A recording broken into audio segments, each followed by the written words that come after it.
D'abord, un tour de passe-passe.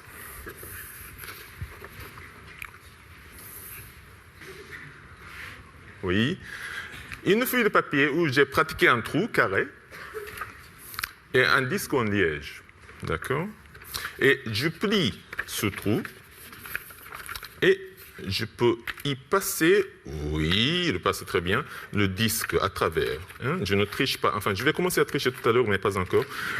Et il passe d'un sens et comme dans l'autre, d'accord? Mais lorsque j'ouvre la feuille et compare le trou avec le disque, vous constatez que le disque est plus grand que le trou.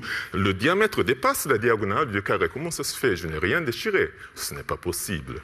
Mais je vais le faire de nouveau. Mais vous allez me dire que, ah non, non, Tokyo est en train de passer sous la feuille comme ça. Non, non, non, je ne triche pas encore. Vous voyez que, vu du haut, ça passe vraiment.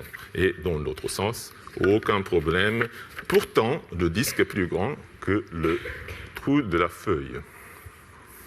Eh bien, c'est possible, à peine, parce que lorsque j'ai plié la feuille en deux, voici le trou que j'ai créé, et l'ouverture dont je peux profiter pour essayer de faire passer le disque est cette longueur. Eh bien, cette longueur était la diagonale du carré. Mais en prenant cette feuille, maintenant, je vais tordre la feuille comme ça, jusqu'à ce que ces deux côtés soient alignés, et là, j'écrase la feuille.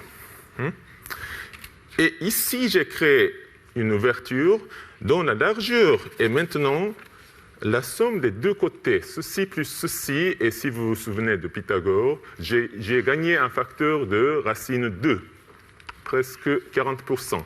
Et ce qui fait passer ce disque, c'est ce facteur de racine de 2. Alors que le trou semble plus petit, et effectivement, il est plus petit que le disque.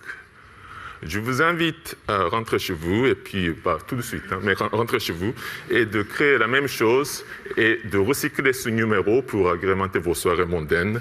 Et si vous voulez m'envoyer de l'argent après, bon, vous êtes la bienvenue.